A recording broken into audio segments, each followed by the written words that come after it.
ನಮ್ಮ ಐಡಿಯಾಲಜಿ ಸಮಾಜನ ಒಗ್ಗಟ್ಟು ಮಾಡಿಸು. ಎಸ್, ಈಗ ಆ ರೀತಿ ಸಮಾಜದಲ್ಲಿ ಬಿಕ್ಕಟ್ಟು ಸೃಷ್ಟಿಸುವಂತಹ ಕಲ್ಲಡ್ಕ ಪ್ರಭಾಕರ್ ಭಟ್ ಜೊತೆ ನಿಮ್ಗೆ ಒಳ್ಳೆ ಸ್ನೇಹ ಇದೆ ಅಂತ ಮಾತುಕತೆಗಳು. ಒಬ್ಬ ಅಲ್ಪಸಂಖ್ಯಾತ ಸಮುದಾಯದವರು ಕೋಮೋದಿ ಆದರೆ ಅಥವಾ ಆ ಒಂದು ಇದ್ರೆ ಅದು ಅಲ್ಪಸಂಖ್ಯಾತ ಸಮುದಾಯಕ್ಕೆ ನಷ್ಟ ಅಲ್ಲದೆ ಬೇರೆ ಯಾರಿಗೂ ಕೂಡ ನಷ್ಟ ಇಲ್ಲ. ಓಕೆ, ಈಗ ನೀವು ಕುಂಭಮೇಳಕ್ಕೆ ಹೋಗಿದ್ರಲ್ಲ, ಆ ಮುಖಾಂತರ ನೀವು ಏನು ಸಂದೇಶ ಕೊಟ್ರಿ? ನಾನು ಪ್ರೀತಿಯ ರಾಜ್ಯಕ್ಕೆ ಮಾಡ್ತೇನೆ, ನಾನು ಎಂದಿಗೂ ಕೂಡ ದ್ವೇಷದ ರಾಜ್ಯಕ್ಕೆ ಮಾಡುವುದಿಲ್ಲ. ನಾವು ನಮ್ಮ ಧರ್ಮವನ್ನು ಆಚರಿಸಿಕೊಂಡು ನಾವು ಇನ್ನೊಂದು ಧರ್ಮದವರು ನಮ್ಮನ್ನು ಕರೆದಾಗ ಅಲ್ಲಿಗೆ ಹೋಗಿ ಆ ಸಂಸ್ಕೃತಿಯಲ್ಲಿ ಮತ್ತು ಪರಂಪರೆ ಪಾಲ್ಗೊಂಡು ಆ ಸಂಸ್ಕೃತಿ ಮತ್ತು ಪರಂಪರೆ ಅರ್ಥ ಮಾಡಿಕೊಂಡು ನಮ್ಮ ವ್ಯಕ್ತಿತ್ವವನ್ನು ಬೆಳೆಸ್ಕೊಳ್ಳಿಕ್ಕೆ ಅದನ್ನು ಯಾಕೆ ಏನು ವಿಚಾರ ಇರಬೇಕು? ಡೈಲಿ ಎದ್ದು ಹೋಗ್ತಾರಾ? ಸೊ ನಾವು ಇನ್ನೊಬ್ಬರ ಭಾವನೆಗಳನ್ನು ನಾವು ಅರ್ಥ ಮಾಡಿಕೊಳ್ಬೇಕು. ಅದು ರಾಜ್ಯಕ್ಕೆಗೋಸ್ಕರ ನೀವು ಡಾಕ್ಟರ್ ಆಗಿ, ಇಂಜಿನಿಯರ್ ಆಗಿ, ಅಡ್ವೊಕೇಟ್ ಆಗಿ, ಏನು ಬೇಕಾದಾಗಿ ಇನ್ನೊಬ್ಬರ ಭಾವನೆಗಳನ್ನು ಅರ್ಥ ಮಾಡಿಕೊಂಡು ಆ ಭಾವನೆಗಳಿಗೆ ಗೌರವ ಕೊಡುವಂಥ ಕೆಲಸ ಮಾಡುವಂಥ ವ್ಯಕ್ತಿತ್ವವೇ ನನ್ನ ಪ್ರಕಾರ ಅದು ದೇವರು ಮೆಚ್ಚುವಂಥ ವ್ಯಕ್ತಿತ್ವ. ಒಮ್ಮೆ ನಿಮ್ಮ ದೇವರು ಇಷ್ಟಪಟ್ಟರೆ ಎಲ್ಲಿ ಹೋಗಿ ಮುಟ್ಟಿಸ್ತಾರಂತೇಳಿ ಅದನ್ನು ಯಾರಿಂದ ಊಹಿಸಲಿಕ್ಕೆ ಸಾಧ್ಯವಿಲ್ಲ. ಸೊ ಅದನ್ನು ಯಾರು ಟೀಕೆ ಮಾಡ್ತಾರೆ, ಅದನ್ನು ನಾನು ತಪ್ಪಂತ ಹೇಳಲಿಲ್ಲ. ಅವರ ಡ್ಯೂಟಿ ಅವ್ರು ಮಾಡ್ತಾರಪ್ಪ. ಆ ಯುಟಿ ಖಾದರ್ ಬಗ್ಗೆ ಮಾತಾಡಬೇಕು ಅಂತ ಅಂದ್ಕೊಂಡಿದ್ದೀನಿ. ಮೊದಲನೇ ಕ್ವಶನ್ನು, ಮಂತ್ರಿ ಆಗೋದು ಯಾವಾಗ? ನೋಡಿ, ನಮಸ್ಕಾರ. ವಾರ್ತಾ ಭಾರತೀಯ ವೀಕ್ಷಕರಿಗೆ ಈ ಒಂದು ವಿಶೇಷ ಸಂದರ್ಶನ ಕಾರ್ಯಕ್ರಮಕ್ಕೆ ಸ್ವಾಗತ. ಇವತ್ತು ನಮ್ಮ ಜೊತೆ ಇರುವಂಥವರು ರಾಜ್ಯದ ಭಾಳ ಸಕ್ರಿಯ ರಾಜಕಾರಣಿಯಾಗಿದ್ದರು, ಆದರೆ ಅವ್ರನ್ನ ಸ್ಪೀಕರ್ ಮಾಡಿಬಿಟ್ಟಿದ್ದಾರೆ ಕಾಂಗ್ರೆಸ್ನವರು. ಯುಟಿ ಖಾದರ್ ಅವರು. ಯುಟಿ ಖಾದರ್ ಈಗ ವಾರ್ತಾ ಭಾರತಿ ಜೊತೆ ಇದ್ದಾರೆ. ಅವ್ರ ಜೊತೆ ಭಾಳಷ್ಟು ವಿಷಯಗಳನ್ನು ಚರ್ಚೆ ಮಾಡೋದಿದೆ. ಏಕೆಂದರೆ ನಾನು ಆಗಲೇ ಹೇಳಿದೆ, ಭಾಳಷ್ಟು ಸಕ್ರಿಯವಾಗಿದ್ದರು, ತುಂಬ ಕ್ರಿಯಾಶೀಲವಾಗಿದ್ದರು. ವಿಧಾನಸಭೆಯಲ್ಲೂ ಕೂಡ ಬೇರೆ ಬೇರೆ ರೀತಿಯ ಇನಿಷಿಯೇಟ್ಗಳನ್ನು ತೆಗೆದುಕೊಳ್ತಿದ್ದಾರೆ. ನಾವು ಯಾರು ಊಹಿಸಲಿಕ್ಕೆ ಸಾಧ್ಯನೇ ಆಗದೇ ಇರುವಂತಹ ಕೆಲವು ಕ್ರಮಗಳನ್ನು ತೆಗೆದುಕೊಳ್ತಿದ್ದಾರೆ. ಹಾಗಾಗಿಯೇ ನಾನು ಅವ್ರ ಜೊತೆ ಮಾತಾಡಬೇಕು ಅಂತ ಅನಿಸಿ ಇವತ್ತು ಈ ಸಂದರ್ಶನಕ್ಕೆ ಅವರನ್ನು ಸ್ವಾಗತಿಸ್ತಿದ್ದೀನಿ. ಅದಕ್ಕೂ ಮೊದಲು ವಾರ್ತಾ ಭಾರತೀಯ ವೀಕ್ಷಕರಿಗೆ ಒಂದು ಮನವಿ ಏನಂತಂದರೆ, ವಾರ್ತಾ ಭಾರತೀಯ ಫೇಸ್ಬುಕ್ಕು, ಇನ್ಸ್ಟಾಗ್ರಾಮ್, ಯೂಟ್ಯೂಬ್ ಚಾನಲ್ಗಳನ್ನು ನೀವು ಸಬ್ಸ್ಕ್ರೈಬ್ ಮಾಡಿ, ಶೇರ್ ಮಾಡಿ, ಲೈಕ್ ಮಾಡಿ ಮತ್ತು ಕಾಮೆಂಟ್ ಕೂಡ ಮಾಡಿ. ನಾನು ಧರಣೇಶ್ ಬುಕ್ಕನಕೆರೆ ಈಗ ಕಾರ್ಯಕ್ರಮವನ್ನು ಅಂದರೆ ಸಂದರ್ಶನವನ್ನು ಶುರು ಮಾಡ್ತಿದ್ದೀನಿ. ಸರ್, ಸ್ಪೀಕರ್ ಸರ್, ಕಾರ್ಯಕ್ರಮಕ್ಕೆ ಸ್ವಾಗತ. ಮೊದಲನೇದಾಗಿ, ಈಗ ನೀವು ಈ ಪುಸ್ತಕ ಮೇಳ, ಸಾಹಿತ್ಯೋತ್ಸವ ಅಂತೇಳಿ ನಾವು ಯಾರು ಕೂಡ ಊಹೆ ಮಾಡಿರಲಿಲ್ಲ ಸ್ಪೀಕರು ಈ ರೀತಿಯ ಒಂದು ನಡೆಯನ್ನು ಇಡ್ತಾರೆ ಅಂತ. ವಿಧಾನಸೌಧದಲ್ಲಿ ಪುಸ್ತಕ ಮೇಳ ಮಾಡ್ತಾರೆ, ಸಾಹಿತ್ಯ ಒಂದು ಜಾತ್ರೆ ಮಾಡ್ತಾರೆ ಅಂಥೇಳಿ. ಸೊ ನಿಮ್ಗೆ ಹೆಂಗೆ ಈ ಥರದ ಒಂದು ಆಲೋಚನೆ ಬಂದಿದ್ದಂಗೆ, ಮತ್ತು ಅದರ ಇಡೀ ಆ ಪುಸ್ತಕ ಮೇಳದ್ದು ಅಥವಾ ಸಾಹಿತ್ಯೋತ್ಸವದ ಕಲ್ಪನೆ ಏನು, ಆ ಮುಖಾಂತರ ಏನು ಸಂದೇಶ ಕೊಡ್ತೀರಿ? ನೋಡಿ, ವಿಧಾನಸೌಧ ಅಂತ ಹೇಳಿದರೆ ಅದು ಬರೀ ಜನಪ್ರತಿನಿಧಿಗಳ ಮತ್ತು ಅಧಿಕಾರಿಗಳ ಮತ್ತು ಯಾರೇ ಕೆಲಸ ಮಾಡಲಿಕ್ಕೆ ಬರ್ತಾರೆ ಅವ್ರ ಮಾತೊಂದು ಕೇಂದ್ರ ಅಲ್ಲ. ಇದು ನಮ್ಮ ಒಂದು ಪ್ರಜಾಪ್ರಭುತ್ವದ ದ್ವೇಗಲ, ಟೆಂಪಲ್ ಆಫ್ ಡೆಮೋಕ್ರಸಿ ನಾವು ಅದನ್ನು ಹೇಳ್ತೇವೆ. ಅದು ಸರ್ವರಿಗೂ ಕೂಡ ಅದರಲ್ಲಿ ಒಂದು ಅವಕಾಶ ಸಿಗಬೇಕು. ಇದು ನಮ್ಮದೇ ಒಂದು ಸೌಧದ ಭಾವನೆ ಪ್ರತಿಯೊಂದು ವರ್ಗದವರಿಗೆ ಕೂಡ ಬರಬೇಕು. ಮತ್ತು ಸಾಹಿತಿಗಳು ಮತ್ತು ಚಿಂತಕರು ಮತ್ತು ಬರಹಗಾರರು ಅವರದೇ ಆದ ರೀತಿಯಲ್ಲಿ ನಮ್ಮ ಸಮಾಜ ಮತ್ತು ರಾಜ್ಯ ದೇಶಕ್ಕೆ ದೊಡ್ಡ ಮಟ್ಟ ಕೊಡುಗೆ ಕೊಟ್ಟಿದ್ದಾರೆ. ಅದು ಯಾವಾಗ ಈಗಲ್ಲ, ಬ್ರಿಟಿಷರ ಕಾಲದಿಂದಲೂ ಕೂಡ ಈ ದೇಶ ಸ್ವತಂತ್ರ ಆಗಲಿಕ್ಕೆ ಬೇಕಾಗಿ ದೊಡ್ಡ ಪ್ರೇರಣೆ, ಪ್ರೋತ್ಸಾಹ ಮತ್ತು ಮಾರ್ಗದರ್ಶನ ಕೊಟ್ಟಂತಹ ವರ್ಗ ಅದು. ಅದು ಯಾರು ಇರಲಿ, ಎಲ್ಲರೂ ಕೂಡ ಅದರಲ್ಲಿ ಇವತ್ತು ಇದ್ದಾರೆ. ಈಗ ಕೂಡ ಸಮಾಜದ ಎಲ್ಲ ಜನಾಂಗಕ್ಕೆ ಮತ್ತು ಮುಂದಿನ ಭವಿಷ್ಯದ ಜನಾಂಗಕ್ಕೆ ನಮ್ಮ ಪರಂಪರೆ, ಸಂಸ್ಕೃತಿ, ಆಚಾರ ವಿಚಾರಗಳನ್ನು ಮತ್ತು ಇರುವಂಥ ವಿಚಾರಗಳನ್ನು ಮುಂದಿನ ಜನಾಂಗಕ್ಕೆ ಮತ್ತು ಇನ್ನು ಹುಟ್ಟಿ ಬರೋ ಮಕ್ಕಳಿಗೆ ಮಾಹಿತಿ ಕೊಡೋರು ಯಾರು? ಇದೇ ಬರಹಗಾರರು, ಬುದ್ಧಿಜೀವಿಗಳು ಅಥವಾ ಚಿಂತಕರು, ಸಾಹಿತಿಗಳು. ಇವರೆಲ್ಲ ಕಷ್ಟಪಟ್ಟು ಚಿಂತನೆ ಮಾಡಿ ಬರೆದಿಟ್ಟ ಕಾರಣ ಅಲ್ವಾ ನಾವು ಮುಂದಿನ ಜನಾಂಗ ಪುಸ್ತಕ ಓದೋದು. ಆದ ಕಾರಣ ಅವರಿಗೆ ಒಂದು ವಿಶೇಷವಾದ ಗೌರವ ಇದೆ. ಇಲ್ಲಿ ನಮ್ಮ ಗೌರವ ಇರಬೇಕು, ನಾವು ಕೊಡಬೇಕು. ಸೊ ಅವ್ರಿಗೆ ಕೂಡ ಒಂದು ಪ್ರಮುಖವಾದ ಅವಕಾಶ ನಾವು ಕೊಡಬೇಕು. ಅವ್ರು ಎಲ್ಲಿ ಗ್ರೌಂಡಲ್ಲಿ ಅಲ್ಲಿ ಇಲ್ಲಿ ಹೋಗೆಲ್ಲ ಪುಸ್ತಕ ಮೇಲೆ ಮಾಡ್ತಿದ್ದಾರೆ. ನಾವೇಕೆ ವಿಧಾನಸೌಧನ ಸದಾವಕಾಶ ನಾವೇ ಸಂಘಟನೆ ಮಾಡಿ ಅವ್ರಿಗೆ ಸದಾವಕಾಶ ಕೊಡಬಾರ್ದು ಅಂತ ನಾವು ಹೇಳಿಕೊಂಡು ಅದನ್ನು ನಾವು ಇವತ್ತು ಆಲೋಚನೆ ಮಾಡಿ ನಾವೆಲ್ಲ ನಾವೆಲ್ಲ ಡಿಸ್ಕಸ್ ಮಾಡಿದಾಗ ಉತ್ತಮವಾದ ಸಜೆಷನ್ ಕೂಡ ಬಂತು. ನಾನು ಮುಖ್ಯಮಂತ್ರಿ ಡಿಸ್ಕಸ್ ಮಾಡಿದ್ದೆ, ತಿಂಗಳ ಹಿಂದೆ ಚರ್ಚೆ ಮಾಡಿದ್ದೇನೆ.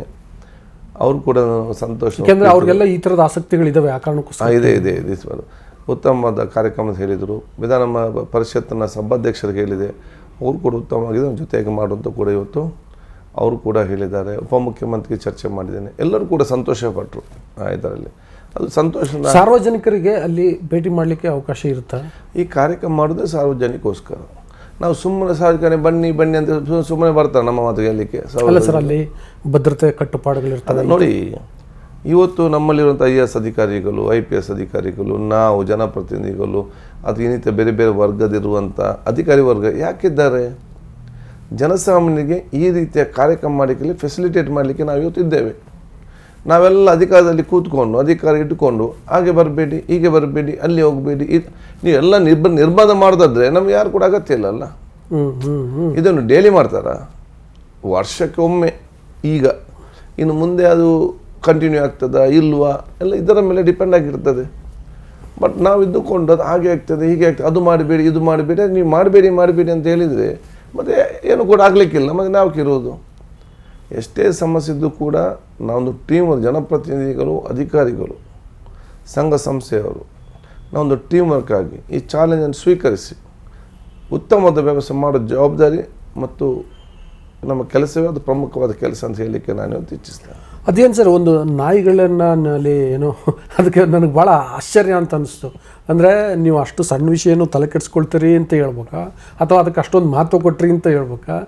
ಏನಕ್ಕೆ ಆ ನಾಯಿಗಳನ್ನ ಅಲ್ಲಿಗೆ ಏನೋ ನಿರ್ಬಂಧ ಅಲ್ಲ, ಅವುಗಳನ್ನ ಕಂಟ್ರೋಲ್ ಮಾಡೋಕ್ಕೆ ಏನು ಕ್ರಮ ತಗೊಳ್ಳಿಕ್ಕೆ ಅಂತ ಹೇಳಿದ್ರು? ನೋಡಿ, ಇವತ್ತು ವಿಧಾನಸೌಧ ಅಂತ ಹೇಳಿದರೆ ಅದು ನನಗೆ ಆಲೋಚನೆ, ನಮ್ಮ ಸ್ವಂತ ಮನೆ ಹೇಗಿದೆ ಆ ರೀತಿ ಅದನ್ನು ನೋಡಿಕೊಳ್ಬೇಕು.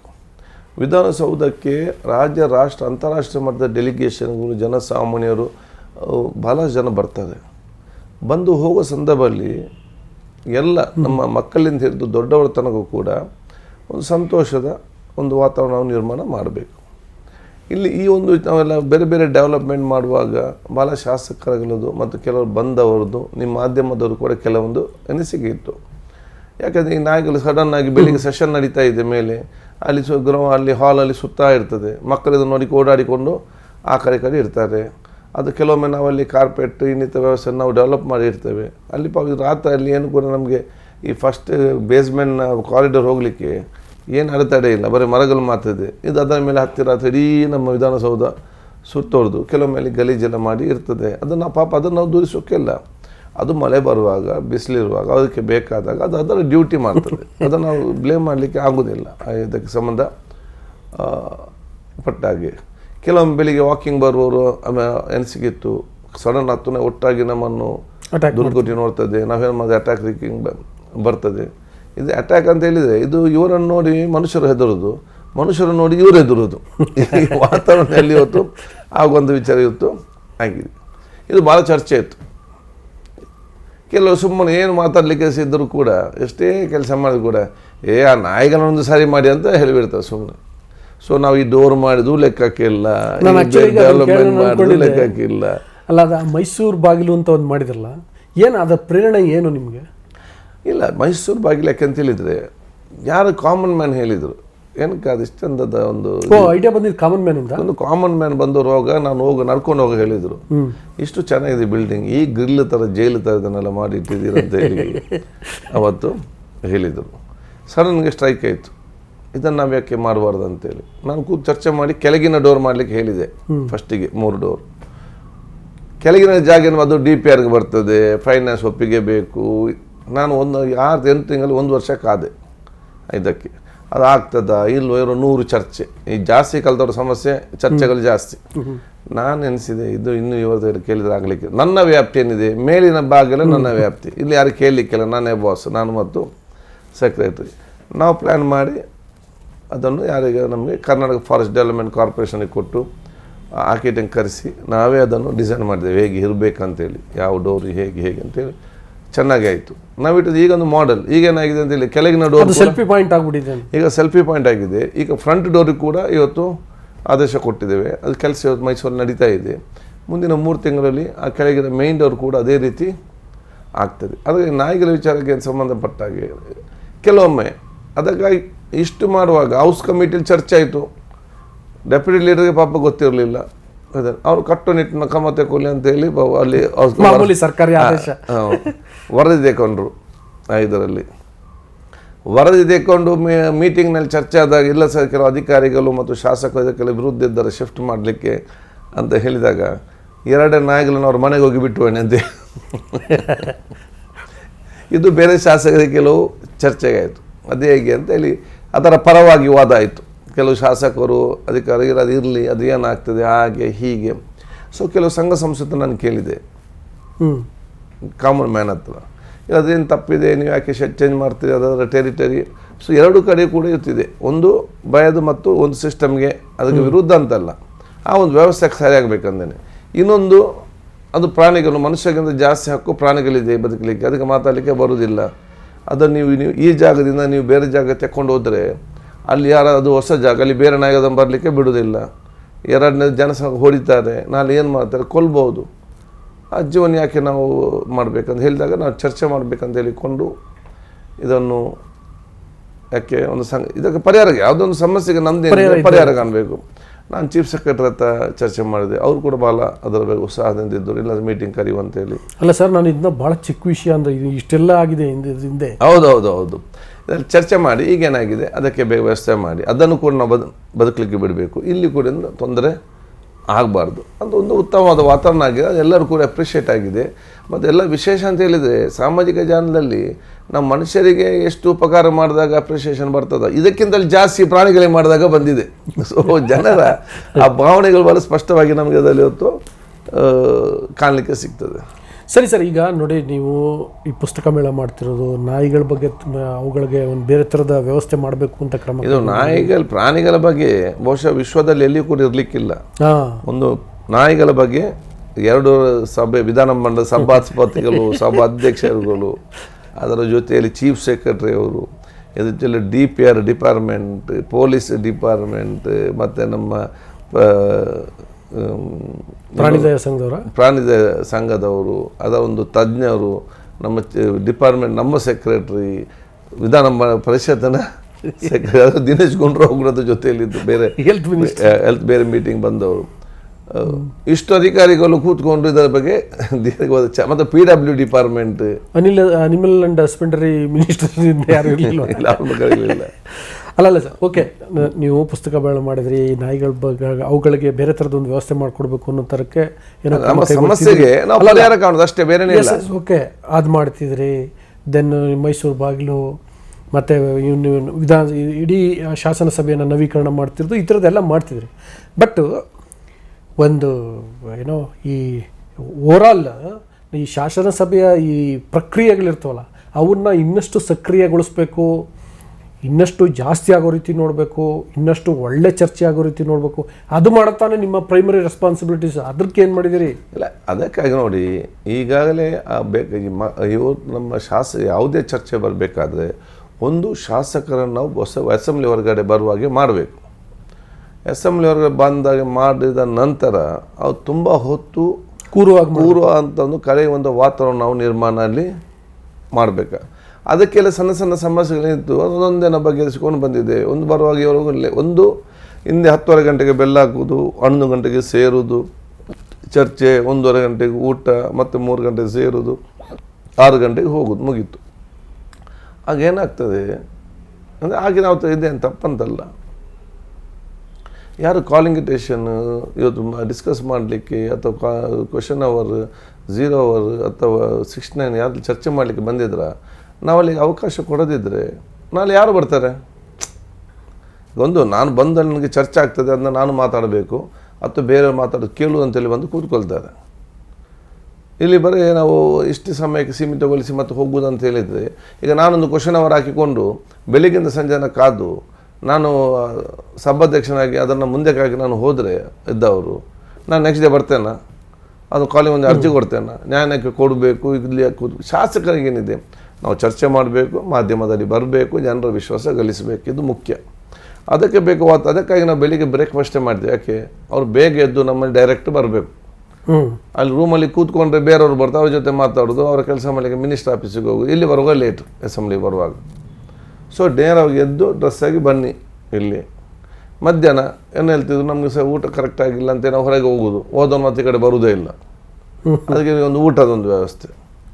ಊಟ ಎಲ್ಲ ಮತ್ತೆ ಕೇಳಿದಾಗ ಯಾಕೆ ಇಲ್ಲಿಂದ ಸ್ವಲ್ಪ ನಿದ್ದೆ ಬರ್ತದೆ, 3 ಗಂಟೆ ತನಕ ನಿದ್ದೆ ಮಾಡಿ ಬರ್ತಂತೇನು, ನಾನು ನಿದ್ದೆ ಮಾಡಬೇಕು ಸ್ವಲ್ಪ ಇಲ್ಲೇ ಮಾಡಿ ಅಂತೇಳಿ ಅದನ್ನು ನಿದ್ದೆ ಮಾಡೋ ಚೇರನ್ನು ಕೂಡ ಹಾಕಿದ್ದೆ. ಸ್ವಲ್ಪ ಅವ್ರಿಗೆ ಬೇಕು, ಯಾಕಂದರೆ ಸ್ವಾಭಾವಿಕ ಕೆಲವರಿಗೆ ಒಂದು ಟೈಮ್ ಇದೆ, ಒಂದು ಅರ್ಧ ಗಂಟೆ ಸುಮ್ಮನೆ ನಿದ್ದೆ ಮಾಡು ಅಂತೇಳಿ ಬರ್ತದೆ. ನಾವು ಚೇರಲ್ಲಿ ಕೂತ್ಕೊಂಡು ನಿದ್ದೆ ಮಾಡುವಂಥದ್ದು ಆಗೋದಿಲ್ಲ ಇದಕ್ಕೆ.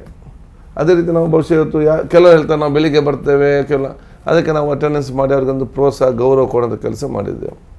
ಕೆಲವು ಬೇಗ ಸೈನ್ ಹಾಕಿ ಹೊರಗೆ ಹೋಗೋದು ಅಥವಾ ರಾತ್ರಿ ತನಕ ಇರೋದಿಲ್ಲ, ಯಾರು ಎಷ್ಟು ಸಮಯ ಯಾರು ಇದ್ದಾರೆ ಯಾರು ಕೂಡ ಗೊತ್ತಾಗೋದಿಲ್ಲ. ಕೆಲವರು ಹೇಳ್ತಾರೆ ನಾನು ಲೇಟ್ ಬಂದರೆ ನಾವು ತುಂಬ ಹೊತ್ತು ಕೂತ್ಕೊಂಡಿದ್ದೇನೆ, ಬೇಗ ಬಂದವನು ಅರ್ಧ ಎದ್ದು ಹೋಗ್ತಾನೆ, ಅವನಿಗೆ ಪಾಲಿಸಿಸ್ತೀವಿ, ನಮಗೇನಿಲ್ಲ ಅಂತೇಳಿ. ಇದಕ್ಕಾಗಿ ನಾವೀಗ ಆರ್ಟಿಫಿಷಿಯಲ್ ಇಂಟೆಲಿಜೆನ್ಸ್ನ ಕ್ಯಾಮರಾ ಹಾಕಿದ್ದೇವೆ. ಅದು ಯಾರು ಎಷ್ಟು ಸಲ ಒಳಗೆ ಬರ್ತಾನೆ, ಎಷ್ಟು ಸಲ ಹೊರಗೆ ಹೋಗ್ತಾನೆ, ಎಷ್ಟೊತ್ತು ಈ ಒಳಗಡೆ ಎಷ್ಟು ಟೈಮ್ ಇರ್ತಾನೆ ಅಂತ ನಮಗೆ ಇಡೀ ಇಮಿಡಿಯೇಟ್ ಲಿಸ್ಟ್ ಸಿಗ್ತದೆ.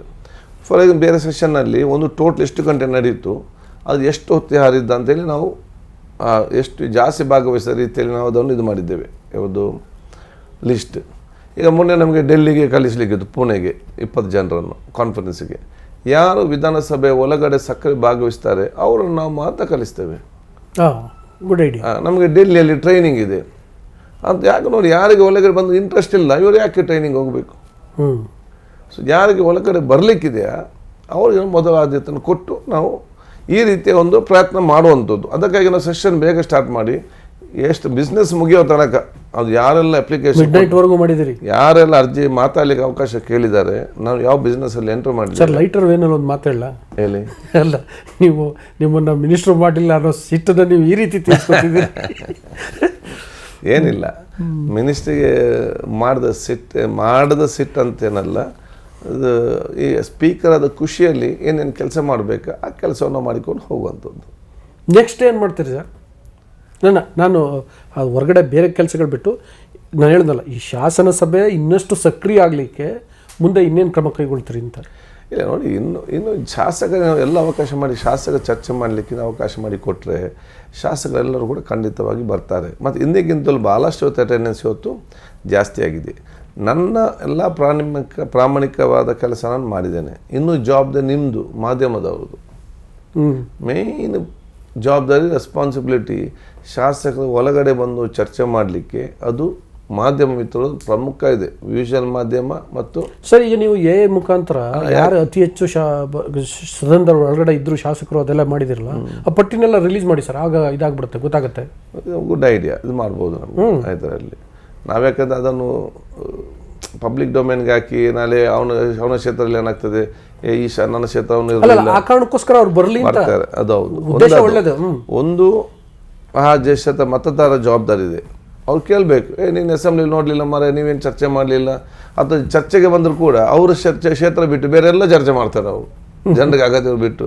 ಇದು ಯಾಕೆ 2 ಸಲ ಕೇಳಿದಾಗ ಅವ್ನು ಸ್ವಲ್ಪ ಅಲರ್ಟ್ ಆಗ್ತಾನೆ.